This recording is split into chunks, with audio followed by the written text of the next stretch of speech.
अगर श्री राम सच में भगवान थे तो माता सीता का हरण क्यों होने दिया, और अगर माता सीता लक्ष्मी स्वरूप थीं तो उन्होंने रावण को भस्म क्यों नहीं किया। ये बात एक बार अग्निदेव ने श्री राम से पूछी जब वे 14 साल का वनवास काटते हुए पंचवटी वन में रह रहे थे। तब अचानक एक दिव्य घटना घटती है। अग्नि स्वयं ब्राह्मण का रूप धारण करके वहां आते हैं, क्योंकि अग्निदेव को पता चल गया था कि रावण सीता माता का हरण करने आ रहा है। अग्निदेव माता सीता की चिंता करते हुए श्री राम के पास गए। उन्होंने बताया कि शीघ्र ही रावण माता सीता का हरण करेगा। तब अग्निदेव ने अपनी माया से एक छाया प्रकट की जो बिल्कुल माता सीता जैसी दिखती थी, और श्री राम से कहा, मैं माता सीता को एक सुरक्षित स्थान पर ले जाता हूँ और इस माया सीता को यहीं आपके साथ छोड़ जाता हूँ। यही माया सीता आगे चलकर रावण द्वारा हरण की जाती है। लेकिन युद्ध के बाद माया सीता का क्या हुआ? जब रावण का वध हो गया और श्री राम के सामने अग्नि परीक्षा का समय आया, तब अग्निदेव अपने साथ असली माता सीता को लेकर प्रकट होते हैं। लेकिन सवाल यह है कि स्वयं नारायण का अवतार होने के बाद श्री राम माता को यह सब क्यों नहीं पता था? अगर पता था तो उन्होंने ऐसा होने से रोका क्यों नहीं? तब श्री राम अग्निदेव को बताते हैं वह दिव्य कथा जिसे सुनकर आपके कान तृप्त हो जाएंगे।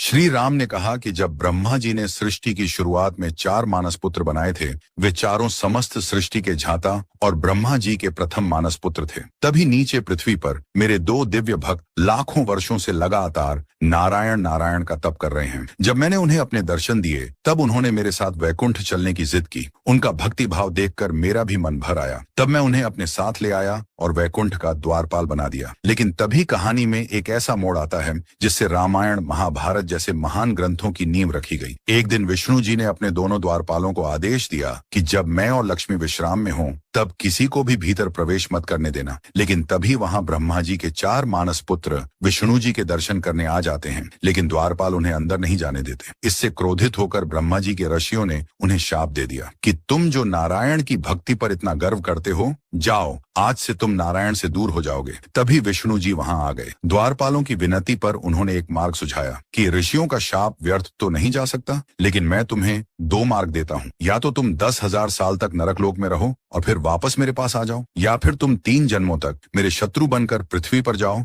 इसके बाद तुम वापस वैकुंठ प्राप्त करोगे। तब दोनों द्वारपालों ने दूसरा मार्ग चुना, लेकिन एक शर्त रखी, हे नारायण, हम 3 जन्मों तक आपके शत्रु तो बनेंगे, लेकिन हम चाहते हैं हमारा वध आपके ही हाथों हो। विष्णु जी ने तथास्तु कह दिया और दोनों द्वारपाल पहले हिरण्याक्ष और हिरण्यकशिपु के रूप में जन्मे, जिनका वध विष्णु के अवतार नरसिंह ने किया। फिर वे रावण और कुंभकर्ण के रूप में जन्मे, जिनका वध श्री राम ने किया और उन्हें मोक्ष दिया। और अंत में वे शिशुपाल और दंतवक्र बनकर श्री कृष्ण द्वारा वापस वैकुंठ लौट गए। अगर आप चाहते हैं कि यह सनातन ज्ञान हर घर तक पहुंचे तो इस वीडियो को एक बार शेयर जरूर करें।